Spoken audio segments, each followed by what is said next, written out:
Estar aquí conectados en este estudio. Hemos estado hablando, continuamos con esta serie que hemos titulado con el nombre Disciplínate en la piedad, lo cual nos implica este nombre que como hijos de Dios tenemos que tomar decisiones para vivir habitualmente bajo la autoridad de Dios. Hay una oposición dentro de nosotros en relación a esto y por eso necesitamos generar hábitos, generar acciones que en nuestra mente, a través de la convicción de nuestra mente, de cosas o de acciones que nos llevan a vivir bajo la autoridad, bajo la obediencia a Dios. Y hoy vamos a estudiar acerca del tema estudiar. Así lo quise mencionar, ¿verdad? Estudiar acerca de estudiar, porque es importante que nosotros entendamos que es bueno escuchar. Está bueno que nosotros estemos escuchando predicaciones de la palabra de Dios, estudios de la palabra de Dios, conferencias de la palabra de Dios, pero también es muy importante que vayamos a la lectura personal, como lo vimos la ocasión pasada, de la Biblia, ese momento de intimidad con el Señor. Pero también cuando hablamos la ocasión pasada, que cuando leamos va a haber cosas que van a requerir mayor atención. Cuando leemos, le damos una revisadita superficial a ese asunto y nos van a generar dudas que tenemos que ir anotando y que posteriormente vamos a requerir darle algún tipo de profundidad a ese tema, poderlo dedicarle un tiempo mayor a algo muy específico. Eso es lo que podríamos nosotros hablar acerca de estudiar. Esa sería la diferencia entre solo leer y estudiar más profundamente. En el Evangelio de Juan, capítulo 5, versículo 39, cuando Jesús está enfrente de aquellos religiosos, de aquellas sectas judías que pensaban que eran justos, pensaban que agradaban a Dios y también pensaban eso debido a que se esforzaban muchísimo en conocer las Escrituras. Muchos de ellos la memorizaban. Muchos de ellos escuchaban acerca de comentarios de otros rabinos de la época, en fin, procuraban que ellos profundizar, estudiar la Escritura, y por eso Jesús les indica esto que en Juan 5:39, escudriñad las Escrituras, o sea, no tan solo las leas, no tan solo escuches lo que otros dicen acerca de ellas, sino escudriñalas, porque a vosotros os parece que en ellas tenéis la vida eterna y ellas son las que dan testimonio de mí. Entonces, aquí esta palabra escudriñar en el griego es la palabra ereunao, que significa inquirir, meterse, ¿verdad?, con mayor profundidad, buscar, investigar. Cuando nosotros vamos leyendo la Biblia, vamos a ver que habla de diferentes temas importantes, de diferentes perspectivas, nos da a conocer diferentes atributos de Dios, nos da a conocer quién es Él, nos da a conocer quiénes somos nosotros, nos da a conocer por qué y cómo creó todo el mundo, nos da a conocer cómo terminará todo. Y todo esto contribuye definitivamente para nuestras vidas. Todo lo que nosotros conozcamos de Dios va a contribuir para que nosotros amemos y adoremos al Señor, para que nosotros obedezcamos.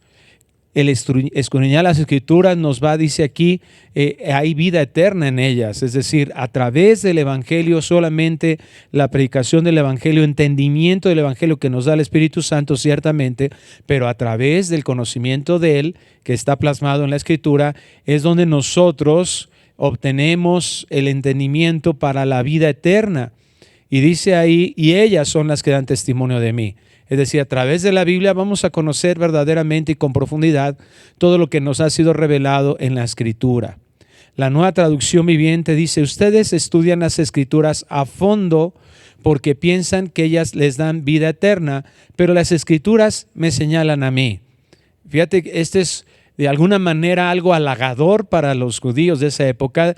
Esto era de alguna forma halagador para los fariseos. Y era cierto que ellos dedicaban mucho tiempo de su vida Pablo, lo vamos a ver más adelante ahí en Filipenses 3, habla de cómo estos logros personales eran algo importante para poder tener un reconocimiento del resto de las personas, del resto del pueblo, en relación a lo que sabían acerca de las Escrituras. Sin embargo, ellos no habían alcanzado la vida eterna, ellos no tenían realmente una mente espiritual para entenderlas. Nosotros que ya nacimos de nuevo, dice 1 Corintios 5, que tenemos, 1 Corintios 2, perdón, que ya tenemos el Espíritu Santo, ahora tenemos la capacidad ya, el nuevo nacimiento nos da la capacidad espiritual para entender las cosas espirituales. Ahora lo que nosotros tenemos que hacer es también generar un hábito que nos lleve a poder encontrar esa profundidad, escudriñar escrituras, dice, estudien las escrituras a fondo. O sea, hay que entender lo que esas palabras realmente significan. ¿Por qué es importante que nosotros veamos estas palabras con tanto detenimiento? Porque muchas de ellas las usamos en forma coloquial, muchas de ellas están distorsionadas de un mundo que, alejado de Dios, ha hecho sus redefiniciones de las cosas. Yo pongo este ejemplo. Ve en el diccionario, en cualquier diccionario secular, lo que es la palabra amor y compáralo con la definición de Efesios capítulo 5, cuando Dios le pide al hombre, al varón que ame a su esposa. Compáralo con 1 Corintios 13, la definición de amor, y te vas a dar cuenta las diferencias que existen entre un correcto entendimiento de la palabra amor. Fe, por ejemplo, también. Búscalo en el diccionario secular y compáralo con la definición que hay en la Biblia, Hebreos 11:1, por ejemplo, de lo que dice acerca de la fe, de la palabra como tal que se utilizó para fe. Entonces, nosotros requerimos definitivamente, ahora ya nacidos de nuevo, poder obtener una mejor definición, más profunda definición, o una correcta definición en muchas ocasiones de lo que algunas palabras las hemos utilizado coloquialmente o las usamos habitualmente. Es lo importante del estudio de la Escritura, es lo importante de aquellas personas que están predicando la Biblia, que muchas veces hacen una confusión. La otra vez escuchaba acerca de un pastor, así le llaman, en una iglesia en donde hablaba y describía acerca de que somos creadores nosotros los seres humanos. ¿Cuál era su problema en su desarrollo de su tema, de lo que estaba haciendo? Pues que si tú ves la palabra crear en la Biblia, que es algo de parte de Dios y que solo puede hacer Dios, que al hacer de la nada algo, eso no lo puede hacer, ni lo hace absolutamente nada en el universo, ni lo puede hacer ni una sola persona. Nosotros somos creativos en el sentido secular, en que modificamos lo que ya existe, lo plasmamos, lo explicamos, pero no somos creadores realmente. Entonces te das cuenta cómo confundir un término secular con un término bíblico en su profundidad nos puede llevar a una confusión terrible y a decir que hay atributos en el hombre que son exclusivos de Dios, como este es el caso. Entonces, tengamos mucho cuidado de lo que escuchamos, pero muchas veces no tenemos ese cuidado porque no estudiamos la Biblia. Dice entonces, ustedes estudian las Escrituras a fondo, tenemos que hacerlo. La palabra de Dios para todos dice, ustedes estudian las Escrituras con mucho cuidado porque piensan que las Escrituras les darán vida eterna, pues esas mismas Escrituras son las que dan testimonio de mí. Entonces, dentro del estudio de las Escrituras nos va a llevar a una correlación correcta de conceptos. En un pasaje de la Biblia yo voy a poder tener algún concepto de algún atributo de Dios, pero que no me lo da en toda su extensión. ¿Cómo voy a poder yo entenderlo en toda su extensión? Bueno, pues cuando voy a otro pasaje de la Biblia donde habla de ese mismo tema, y entonces yo voy conociendo cada vez más acerca de un atributo, de algo que Dios nos quiere enseñar de Él mismo. Dentro de todo esto, a veces cuando pensamos en las disciplinas, lo primero que decimos es como leer, ¿no? Y es lo que todos hacemos, pero el Señor también nos manda a estudiar su palabra. Y podríamos pensar en que leer, dice un autor que es más o menos como si nosotros estuviéramos en un lago, imaginémonos un lago, y aquellos que han paseado en una lancha se podrán dar cuenta que es como pasar así rápido, una lancha que tiene motor. O sea, tú vas y pasas y puedes admirar, no sé, hace tiempo, gracias a Dios nos permitió ir en familia a Los Cabos. Y entonces ahí veíamos en una lancha, íbamos pasando así muy rápido y veíamos peces y veíamos cosas así, pero llegó un momento donde nos paramos y pudimos contemplar lo que había en ese lugar ya con una observación un poco distinta. Pero lo que yo quiero que tú te des cuenta es que cuando nosotros leemos, somos como esa lancha con motor que cruza de un punto a otro. Podemos tener una vista panorámica, un conocimiento panorámico, podríamos decir como amplitud de lo que estamos viendo. Pero cuando estábamos viendo los tours que habían unas lanchitas que sí tenían motor, pero era un poquito, iban un poquito más lento porque tenían un fondo de cristal, un fondo de vidrio. Eran como de plástico y no se, bueno, se veía hacia abajo, ¿no? Entonces, estas te daban el paseo un poco más lento, con el fin de que tú pudieras ir admirando lo que había abajo, no tanto pasar así y ver todo lo que había y dar como un recorrido rápido, sino ir un poco más lento y entonces ir admirando lo que tú veías en las profundidades.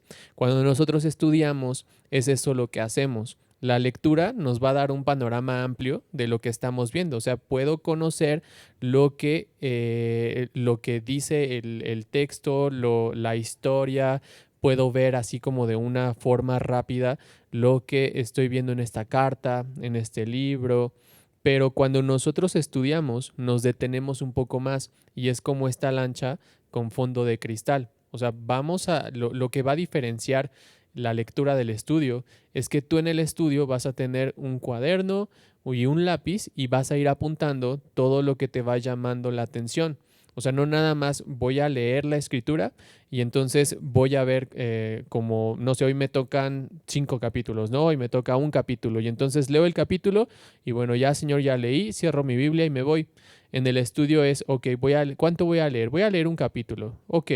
Entonces comienzo a leer el capítulo y me voy deteniendo en cada versículo y anotando cada cosa que a mí me llama la atención, anotando cada punto que a lo mejor y yo digo esto, el Señor me está llamando, entonces a lo mejor y no vas a leer como todo el capítulo y solo te vas a detener en un versículo o en dos y tú vas haciendo tus anotaciones. Eso es lo que diferencia la lectura del estudio. En la lectura no tienes tú un cuaderno, en el estudio tienes tu cuaderno, tienes una pluma, tienes a lo mejor y una Biblia de estudio, tienes algunos comentarios, tienes algo más, pero de principio es tú, la Biblia y tu cuaderno y vas haciendo tus anotaciones y como ese barco de cristal, tú vas deteniéndote poco a poco y no solo vas teniendo un panorama amplio de todo lo que hay, sino algo más profundo. Entonces, empezando con eso, creo que sería bueno que tuviéramos esa parte en nuestra cabeza, ¿no?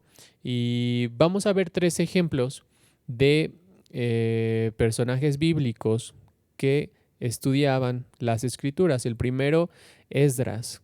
Esdras, capítulo 7, verso 10.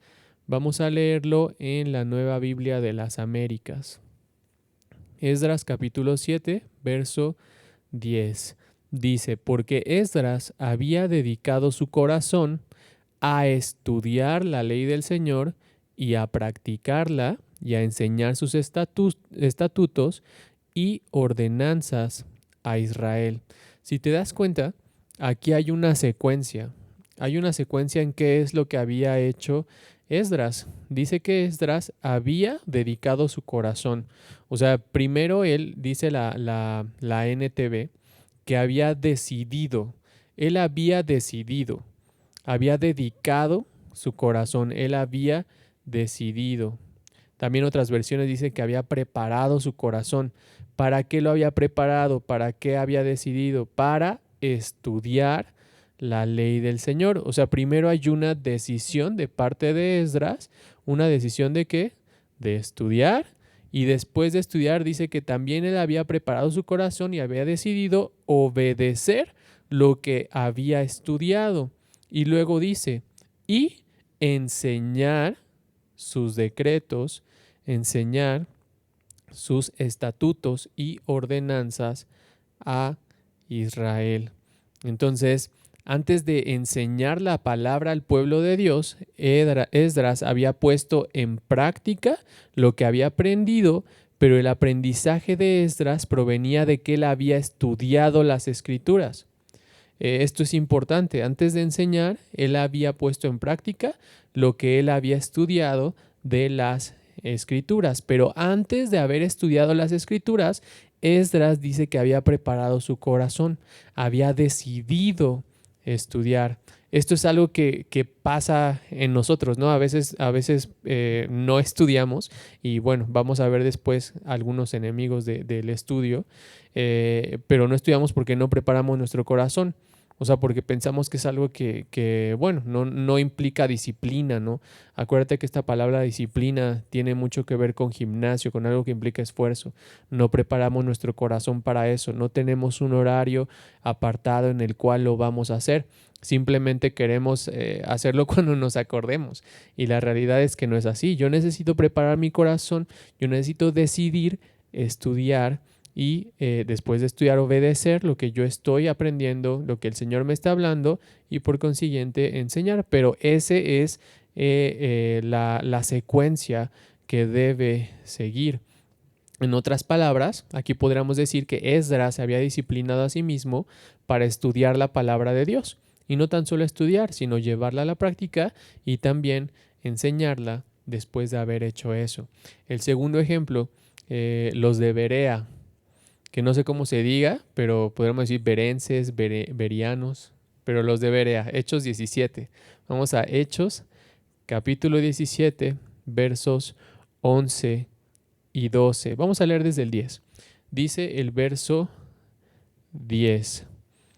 Enseguida los hermanos enviaron de noche a Pablo y a Silas a Berea, los cuales al llegar fueron a la sinagoga de los judíos.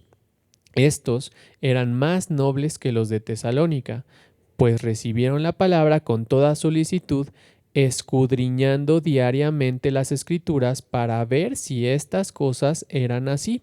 Por eso, muchos de ellos creyeron, así como también un buen número de griegos, hombres y mujeres de distinción. Esta palabra escudriñar es examinar, analizar.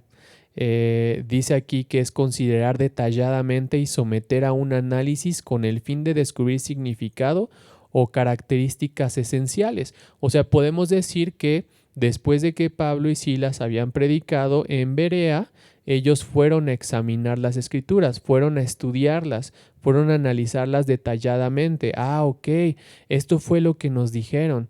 Entonces vamos a examinarlo, ¿no? Vamos a estudiarlo, vamos a ver si es verdad lo que nos están enseñando. Eso es lo que nosotros debemos hacer. Y también es un llamado a que cuando nosotros escuchamos algo, a que cuando nosotros leemos algo, estudiemos lo que estamos leyendo. Vamos a pasar al... ¿Quieres decir algo? Vamos a pasar al tercer ejemplo. El tercer ejemplo es Pablo. Pablo en 2 de Timoteo 4:13, y en lo que tú llegas ahí, vamos a recordar puntos de esta carta, ¿no? Aquí Pablo estaba en la cárcel y estaba escribiendo el último capítulo de su última carta del Nuevo Testamento y anticipando la llegada de Timoteo, quien era su amigo más joven, escribe esto. Dice la segunda carta a Timoteo, capítulo 4, verso 13. Cuando vengas, trae la capa que dejé en Troas con Carpo y los libros, especialmente los pergaminos. A lo mejor y podríamos decir, bueno, ¿y esto qué, no?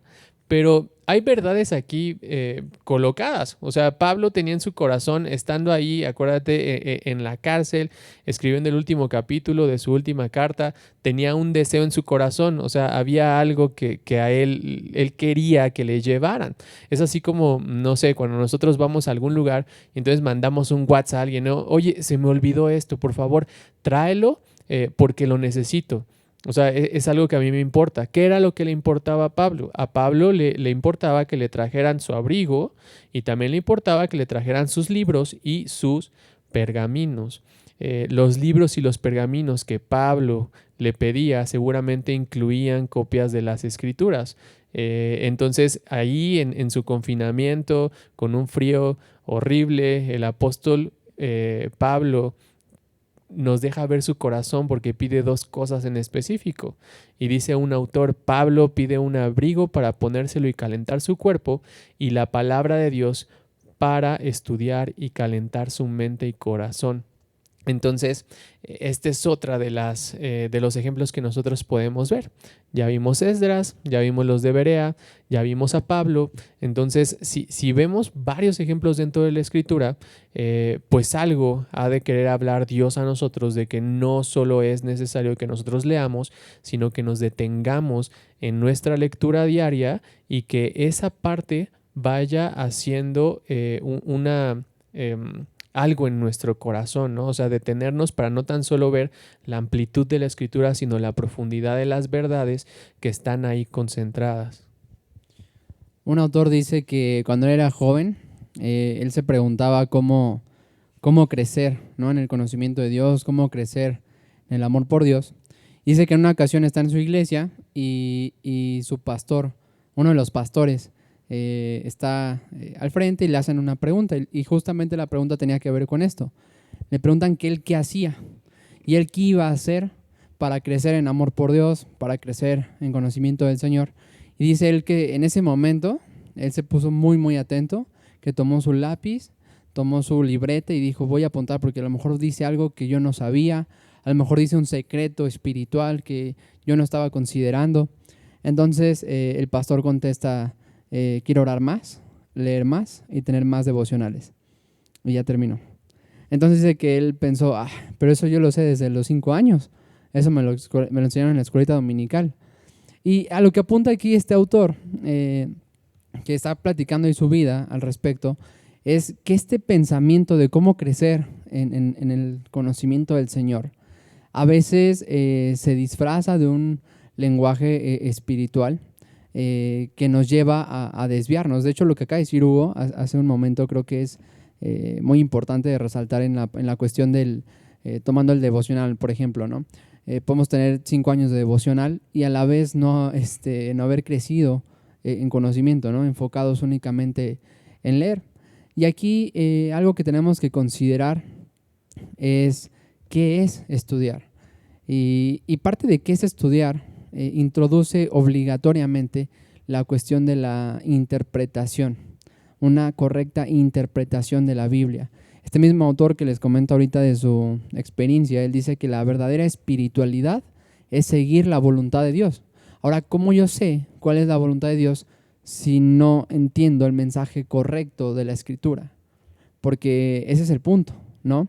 Y vamos a ver lo que le dice Pablo a Timoteo, una vez más en la segunda carta.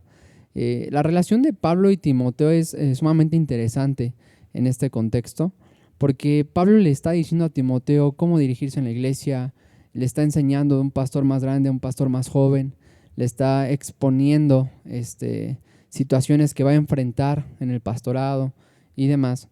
Y lo encontramos a Pablo hablando con Timoteo en el contexto de dándole indicaciones de un buen obrero de Dios. Y cuando llegamos al versículo 15 del segundo capítulo de la segunda carta a Timoteo, él le dice, le hace este llamado a Timoteo. Verso 15, procura con diligencia presentarte a Dios aprobado, como obrero que no tiene de qué avergonzarse, que maneja con precisión la palabra de verdad. Y está en un sándwich entre el verso 14 y 16, y en el 14 le dice que no preste atención a la vana palabrería, que eso los lleva a la ruina, y el contraste es, tú procura presentarte a Dios como un obrero diligente. ¿Cómo? Enfócate en las Escrituras. Esta parte de que maneja con precisión, la palabra en el griego tiene que ver con guiar correctamente, trazar correctamente, que en el sentido en el que se está ocupando es interpretar correctamente, es decir, explicar lo que el texto dice. Ahora, si bien esta reunión no es sobre principios hermenéuticos, valdría la pena tener esto en consideración. Mira, tú tienes que pensar, la Biblia no es un solo libro, son 66 libros, los cuales tienen diferentes tipos literarios. Tienes que estudiar a quién está dirigido, quién lo está enviando, en qué contexto, porque el objetivo es entender lo que le está diciendo el autor original a los receptores originales para entender el sentido real del texto y así poder aplicarlo. Y tomando la frase que leíamos de este autor, de vivir una vida espiritual, que es seguir la voluntad de Dios, entonces ahí te va a llevar a poder obedecer y seguir la voluntad del Señor, entendiéndola correctamente. Ahora, quisiera que viéramos los peligros, ¿no?, de interpretar correctamente. Quiero leerte bien breve la interpretación de San Agustín. San Agustín, para aquellos que no lo conocen, fue uno de los más grandes teólogos que ha existido en la historia, que impactó profundamente en la vida de reformadores como Calvino, como Martín Lutero, y que ha seguido impactando a lo largo de la historia, incluso hasta teólogos contemporáneos, que bueno, ya falleció el doctor Sproul, también tenía mucha influencia de la teología agustiniana. Pero bueno, San Agustín no era infalible, ¿no? El único infalible es el Señor. Y ve cómo interpreta él la parábola del samaritano. ¿En dónde se encuentra la parábola del samaritano? Se encuentra en Lucas 10, verso 30 al 37. No la voy a leer completa, pero ve cómo él va sacando ciertas conclusiones. Dice que el hombre que descendía de Jerusalén a Jericó era Adán. Que Jerusalén, la ciudad era la ciudad de paz celestial de la cual cayó Adán. Jericó era la luna y por eso significa la mortalidad de Adán. Que los ladrones eran el diablo y sus ángeles. Que le despojaron de su inmortalidad. Que fueron heridos y eso significa que fue persuadido a pecar. Cuando dice que le dejaron medio muerto, dice Agustín que eso significaba que era como un hombre vive, pero que murió espiritualmente y por eso está medio muerto. Cuando dice la parábola que el sacerdote y el levita, dice San Agustín que eso significa el sacerdocio y el ministerio del Antiguo Testamento. Cuando se habla del samaritano, dice San Agustín, eso se refiere al guardián y por tanto implica que se refiere a Cristo mismo. Cuando dice que se vendaron sus heridas, Agustín lo interpreta que vendaron las limitaciones impuestas por el pecado. Cuando dice que le pusieron aceite, dice que es el consuelo de la buena esperanza. El vino era una exhortación a caminar en el espíritu ferviente. La cabalgadura es la carne de Cristo encarnado. El mesón es la iglesia y el otro día es después de la resurrección. ¡Wow! Mira, no te leí toda la parábola, sino como los significados que le fue dando, pero es impresionante ver la forma de interpretar de Agustín tan alegórica. Y mira, aquí viene el punto. Tú podrías decir, es bíblico lo que dijo, que Cristo es el que murió, que Cristo es el que nos sana, que en la iglesia somos restaurados, etcétera, etcétera. Podríamos hacer varios comentarios al respecto y decir, bueno, no está tan mal, pero ese no es el sentido del texto. Eso no es lo que quiere decir el texto. ¿Y qué es lo que sí quería decir el texto? Bueno, aquí Jesús nos lo explica. Antes de iniciar la parábola, Él está en una plática, Él está discutiendo respecto a la vida eterna. Y después de estar debatiendo esto, de que querían justificarse a sí mismo, hablando de, cuando le hacen la pregunta de, bueno, ¿y quién es mi prójimo? Viene esta parábola.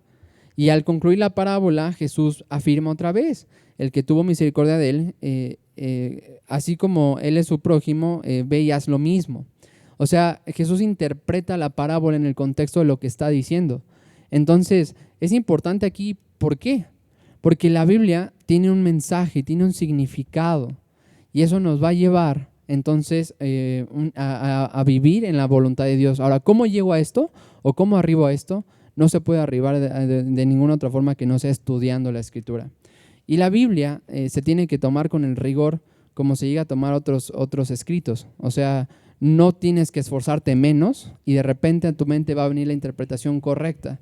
Tiene que haber un esfuerzo, hay un esfuerzo. Y es lo que le dice Pablo a Timoteo, procura Timoteo. O sea, procuras, esfuérzate, pon tu mente atento, lucha a fin de interpretar correctamente la Escritura y presentarte como un obrero aprobado. Timoteo tenía el contexto de ser un predicador, de ser pastor, de enseñar. Pero bueno, eso aunque tú no seas pastor, aunque tú no seas maestro de alguien, en el sentido de que tengas un estudio público en la iglesia, tú te alimentas a ti mismo de lo que tú estudias. Y para esto creo que nada más como no un tip, sino como una añadidura. Creo que la parte de los devocionales es importante, pero es necesario sumar un tiempo de estudio de la Escritura, temático, si así lo deseas. Busca una teología sistemática. ¿Quieres saber qué dice el Señor de la santificación? Busca qué dice el Señor de la santificación en una teología sistemática. Lee, estudia, vea los pasajes, hazle preguntas al pasaje y demás. O sea, no puedes creer que tu dieta espiritual está limitada únicamente al sermón dominical, a la clase entre semana y a tu devocional de 5 o 10 minutos diarios. Eso es bueno, pero tienes que añadir este ingrediente extra. Desde luego, y es importantísimo que lo podamos hacer, que despertemos, nos demos cuenta de la necesidad imperiosa que para el crecimiento espiritual necesitamos verdaderamente. Es un verdadero alimento sólido. No puedes tú mantener tu vida solamente tomar agüita, de tomar físicamente hablando, de tomar algunos liquiditos. Necesitamos crecer. Ya no podemos, dice Pablo ahí solamente alimentarnos de leche. El autor de Hebreos también lo decía. Ya no podemos quedarnos como bebés. Es necesario que haya crecimiento. Ese crecimiento nos va a llevar a verdadera santidad. Y es muy importante esto que nos comentaba Miguel, de una hermenéutica correcta. Esto significa una interpretación correcta de la Escritura. ¿A quién le vamos a hacer caso? ¿Quién de los que dicen que están interpretando correctamente la Biblia? Porque todos te van a decir eso, ¿verdad? Comentábamos el domingo pasado acerca de esta mujer Jezabel que se decía ella misma profetisa en el estudio de las iglesias y comentábamos eso, ¿verdad? Ya no se iba a levantar enfrente de la iglesia y decir yo soy una falsa profeta, escúchenme. No, obviamente ella decía que hablaba en lugar de Dios. Tú vas a todas las personas que dicen que son pastores, que son maestros de la Biblia, ellos hablan pensando que lo que están diciendo es su correcta interpretación de la Biblia. Pero hay cosas que a través del estudio de la misma Escritura nos vamos a dar cuenta con la ayuda del Espíritu Santo y con honestidad, sinceridad y humildad, nos vamos a dar cuenta que qué es lo que la Biblia realmente dice. Y vamos a poder determinar, como en este caso admiramos en muchos sentidos lo que Agustín propuso en su teología, pero hay cosas pero él, como dijo bien Miguel, no es Dios, ni lo que él escribió es la Biblia. Podemos retomar algunos conceptos de ellos y razonarlos, pero a la luz de la Biblia. No porque yo admire un teólogo voy a aceptar todo lo que esa persona dijo. Hay cargas que nos pesan demasiado cultural, eclesiástica y denominacionalmente. Por eso y nuestra propia necesidad son un estorbo. Tenemos que desecharnos de eso y dejar que la Biblia hable. Y si nosotros nos enfocamos, pues vamos a distinguir cuáles son aquellos también comentaristas, autores, teólogos que nos van a ayudar mejor para la interpretación de algunos textos. Y es muy importante que lo hagamos. ¿Qué hay de esa interpretación de la Biblia que tenemos que considerar en nuestro estudio? Ya lo vimos en lo que mencionaba en Juan 5. ¿A qué les dice? ¿En dónde se debe de centrar nuestro estudio? ¿Cuál debe ser el resultado? ¿A qué nos debe de dirigir desde Génesis a Apocalipsis? Por supuesto, a conocer a Dios. Es Dios el centro. Pero aquí, cuando les dice escudriñar las Escrituras el Señor, ahí les dice, ellas dan testimonio de mí. Hay un sentido donde nosotros tenemos que buscar en las Escrituras quién es Dios y de qué manera se está dirigiendo lo que estamos aprendiendo acerca de Cristo y la razón por la que fue enviado Cristo y lo que hizo Cristo y lo que produjo Cristo a través de la iglesia. En Lucas 24 nos narra la historia bíblica. Cristo ya resucitó, los discípulos pues se dispersan y van unos a camino a una ciudad, a un pueblo que se llamaba Emaús. Y entonces ellos van y dice que iban muy tristes, no se dice exactamente qué es lo que denotaba esa tristeza, tal vez era su forma de caminar, su forma de hablar, porque iban hablando entre ellos. Y Cristo de alguna manera va cerca de ellos, ya resucitado Jesús, y va ahí a un lado y va escuchando y entonces les pregunta, ¿qué es esto que ustedes hablan, de lo que están hablando? Y voltean ellos, no, les fueron velados sus ojos, y entonces voltean y le dicen, ¿a poco qué? ¿No sabes las cosas de lo que ha acontecido en Jerusalén? ¿No sabes lo que ha sucedido? Y Jesús todavía hace una pregunta impresionante. ¿Qué cosas? El que había vivido eso. Qué maravilloso, ¿verdad? La historia de la Biblia. Y entonces empiezan a platicarle acerca de los acontecimientos.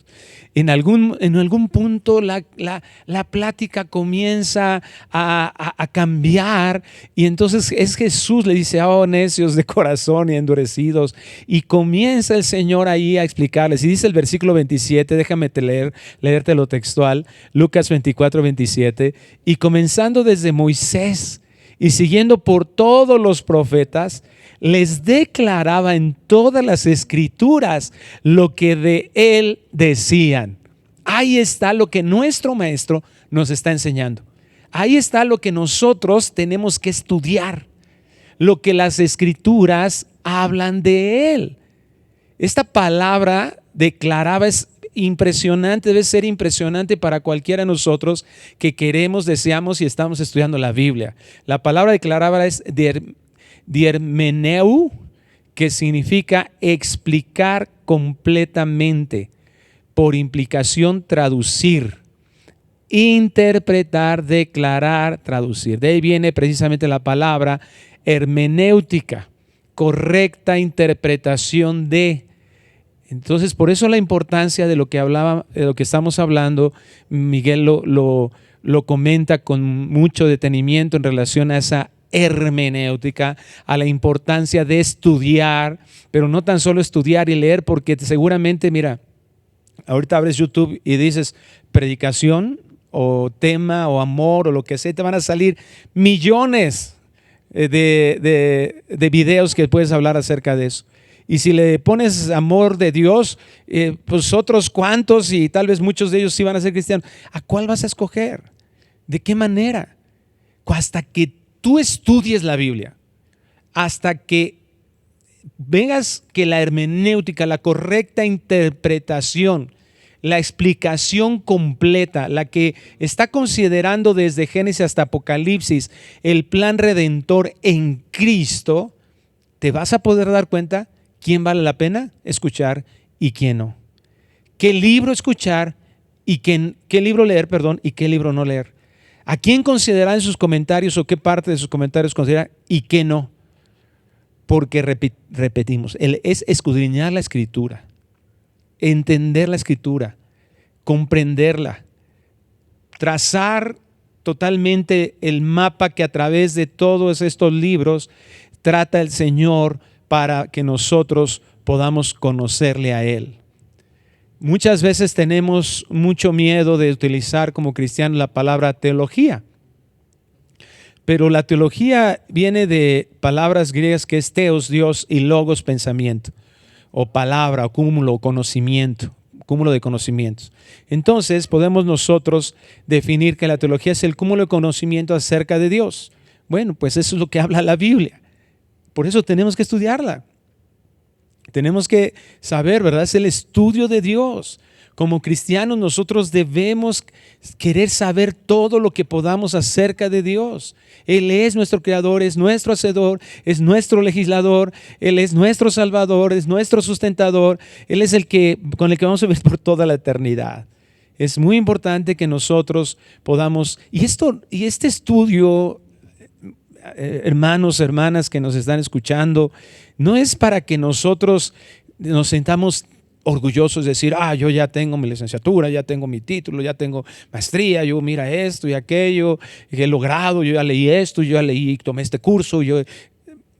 Mira, en Filipenses 3:7, el apóstol Pablo entendió el objetivo. Dice ahí, en relación a lo que él sabía, en relación a su currículum, vamos a decirlo, sus logros, todo lo que había él estudiado, todo lo que él había ganado. Dice, de hecho lo narra así, por cuantos pero cuantas cosas eran para mí ganancia, las he estimado como pérdida por amor de Cristo. Y ciertamente aún estimo todas las cosas como pérdida por la excelencia del conocimiento de Cristo Jesús, mi Señor, por amor del cual lo he perdido todo y lo tengo por basura. Aquí lo tradujeron como basura, la palabra es estiércol. Para ganar a Cristo y ser hallado en Él, no teniendo mi propia justicia que es por la ley, sino la que es por la fe de Cristo, la justicia que es de Dios por la fe.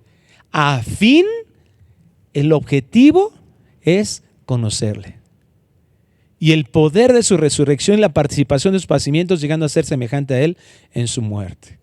Nuestra firmeza, nuestra esperanza, la certeza con la que vivamos, la certeza con la que podamos compartir el Evangelio, todo lo que nosotros podamos vivir en esta tierra va a estar influenciada, va a estar dirigida para conocerle a Él, incluyendo el que vivamos con paciencia y en humildad con todos los demás.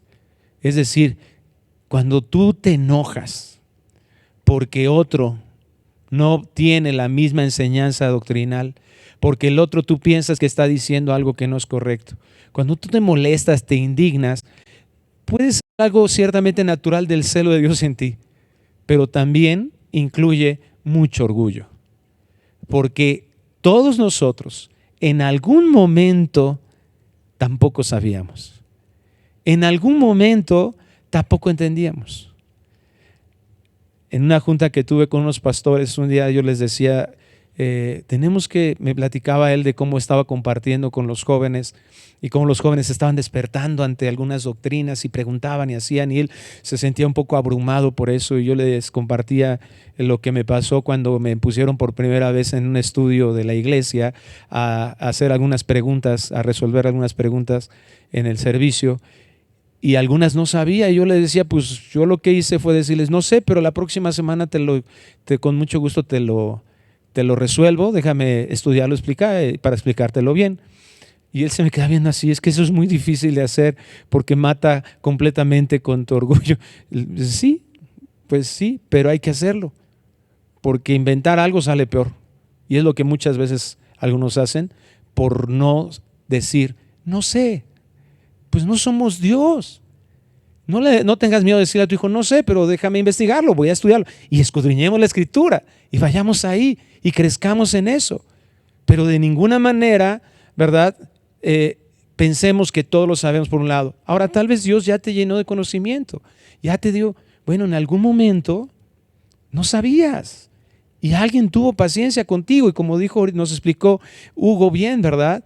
Hay que aprender y todo y aplicarlo en nuestra vida, y eso nos va a llevar a enseñar con integridad y va a provocar cambios en los otros.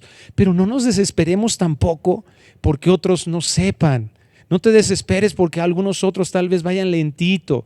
No seas grosero tampoco, agresivo, áspero con aquellos que a veces van un poquito más lentos. Seamos pacientes. Cada uno, el Señor le va dado una medida, ¿verdad?, de fe en la que cada uno va a ir caminando. Oremos porque el Señor les dé un empujón a algunos. Oremos por ellos, pero caminemos con ellos. Si alguno no piensa igual que tú, no te ofendas.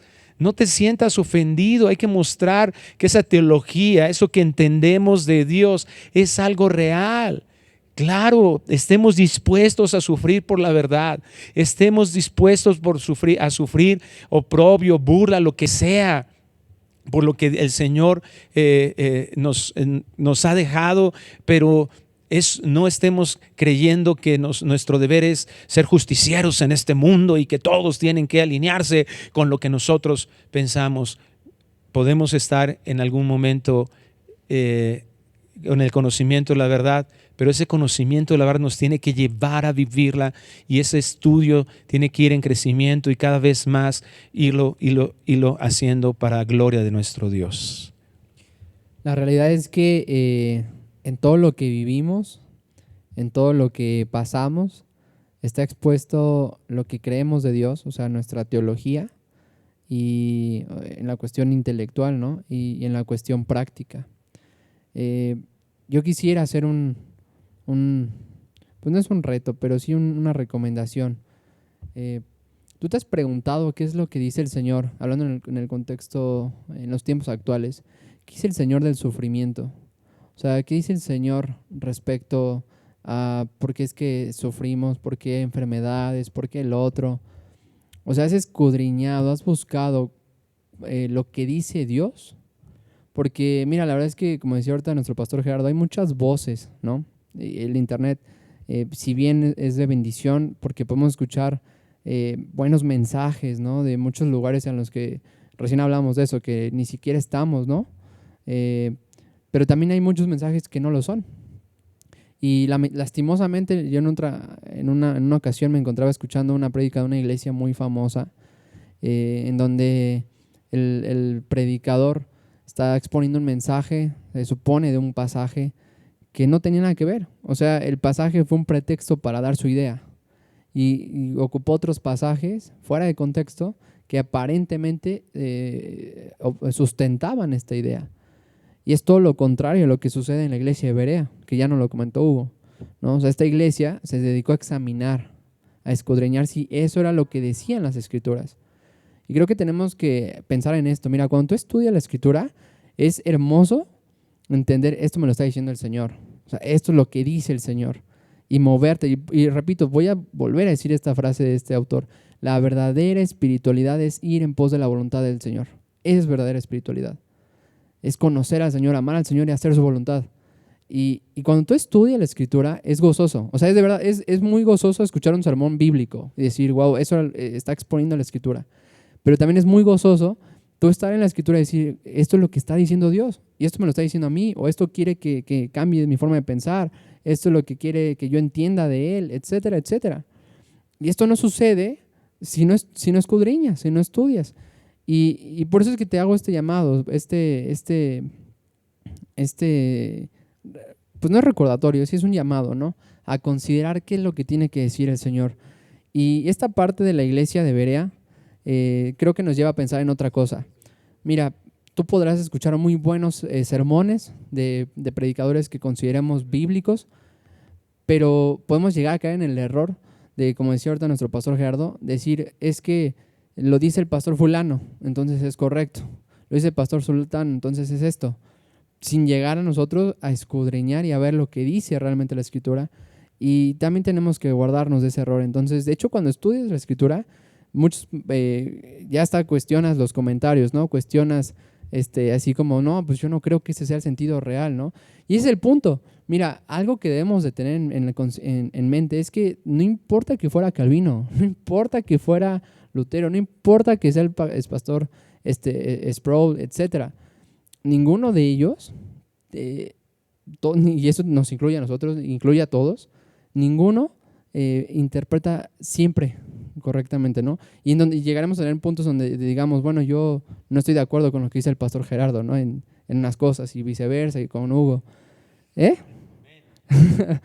Pero el punto es que hablamos de un corazón de siervo en donde tenemos todos, y esto sí lo quisiera recalcar, todos con un corazón de siervo deberíamos decir, si esto es lo que dice la Escritura, yo lo voy a creer y yo voy a obedecer. No porque me lo estás diciendo más personas, sino porque eso es lo que dice la Escritura. Entonces, creo que debemos pensar en eso y Hugo nos va a decir un par de cosas prácticas para arribar al sentido de la Escritura. Sí, y justo es eso algo que sucede, ¿no? O sea, es una realidad, no estamos de acuerdo en algunas cosas, que podríamos llamarle tal vez no esenciales, ¿no? Pero eso es lo padre, o sea, cuando tú escudriñas la escritura, cuando tú la estudias, tú puedes platicar de lo que a ti más te gusta y de lo que mueve tu vida, que es el Señor.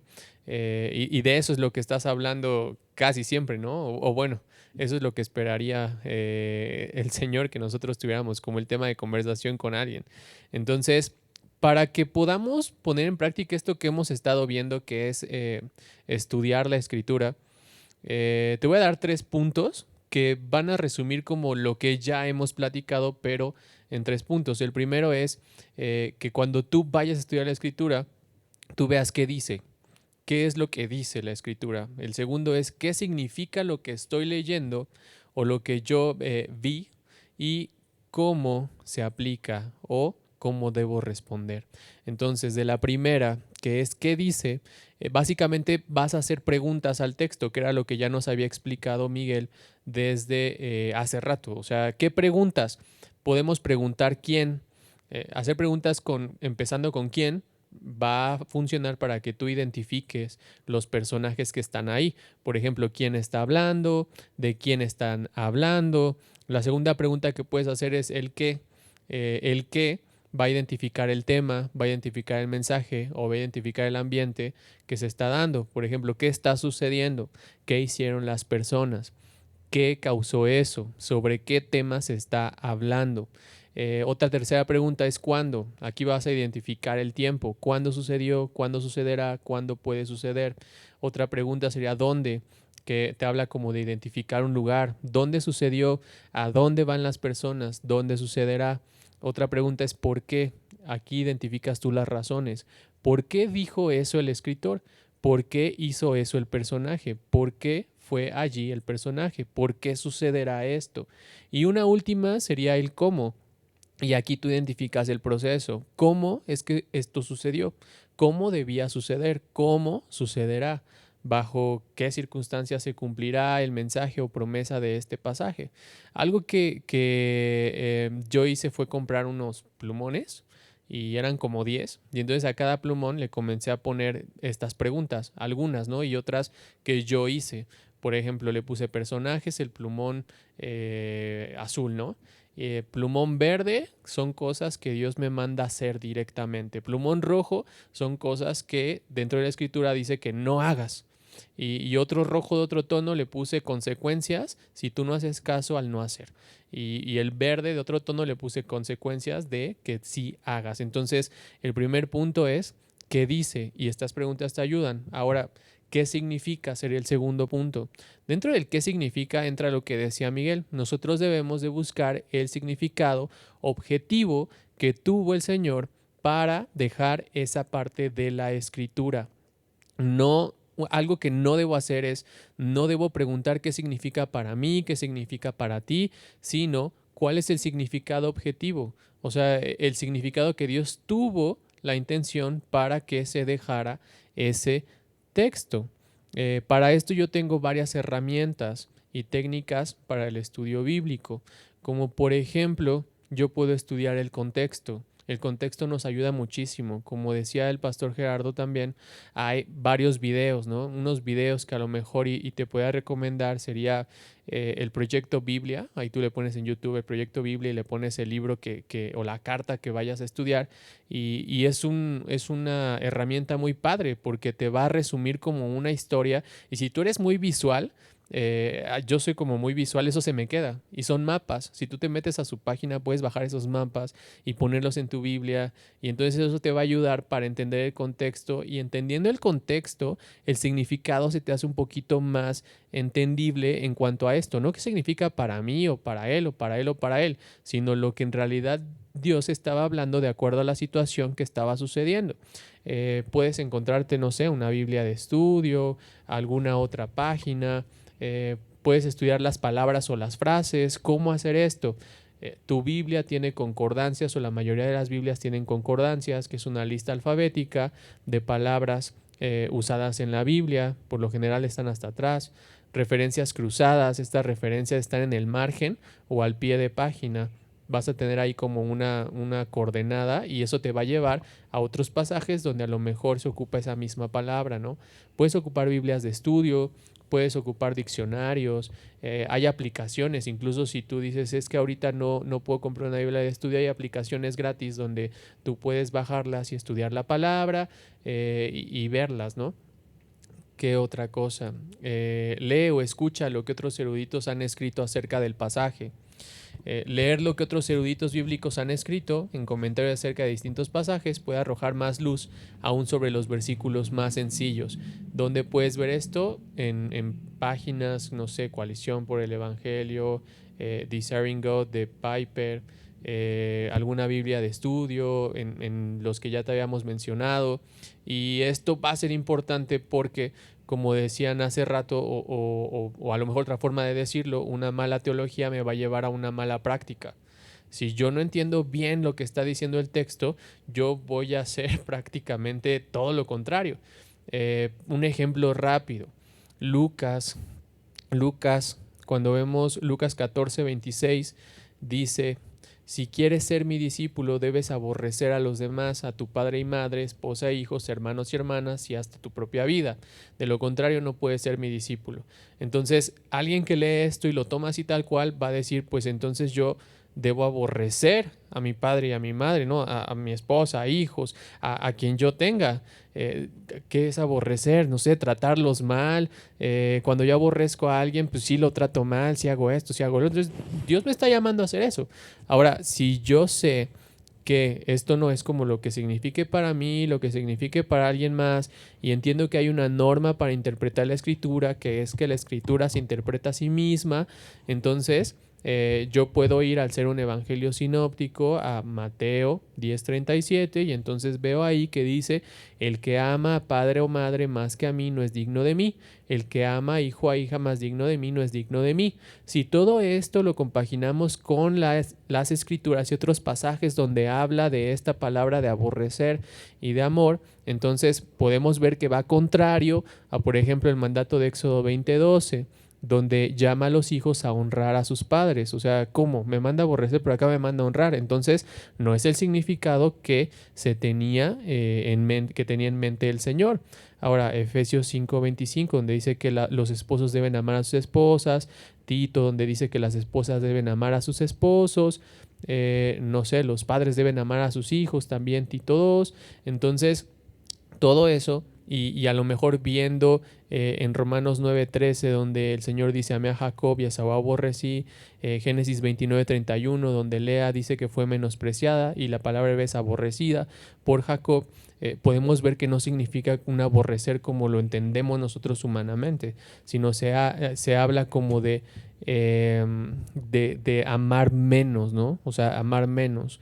Entonces, para Jesús debe ser, o para nosotros, Jesús debe ser, debe tener la preeminencia, como dice Colosenses 1:18, en todo. O sea, y la TLA, ahí nos ayudan también a leer otras versiones de la Biblia, la traducción del lenguaje actual.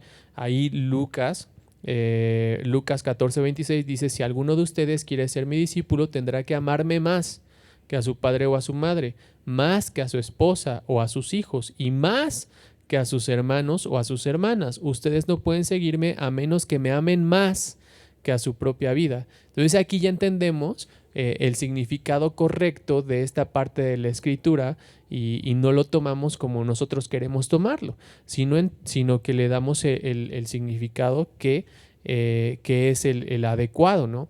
Y el último sería cómo se aplica. O sea, cómo se aplica o cómo yo debo responder ante esto que ya vi que dice, que ya vi qué significa, o sea, su significado correcto, objetivo. Y entonces ahora sí, ¿cómo yo debo aplicarlo a mi vida? Yo identifico una verdad que está en el pasaje, yo puedo hacerme preguntas en cuanto a cuáles son los obstáculos que a mí me impiden que yo pueda hacer práctica esta verdad, y entonces yo actúo hacia lo que yo he encontrado que el Señor a través de su Espíritu me ha llamado a hacer. Y ahora sí llegamos a lo que Esdras decía. Esdras había decidido o había propuesto en su corazón estudiar la Escritura, y eso que él estudió, que él vio qué era, que él vio qué significaba, entonces lo aplicó, y por eso dice: y obedecer la ley del Señor, y entonces él pudo enseñar los decretos y las ordenanzas del Señor.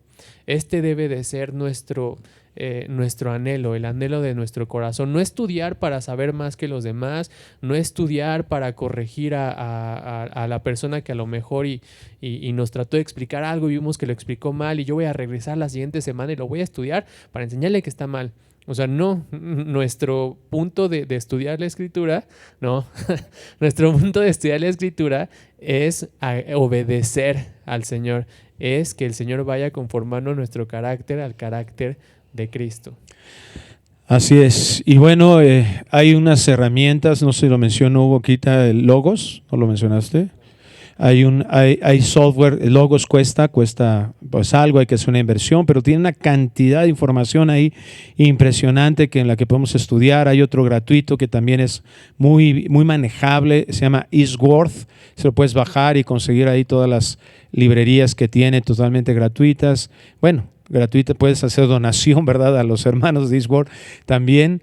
Pero bueno, son herramientas que nos ayudan mucho al estudio de la Escritura.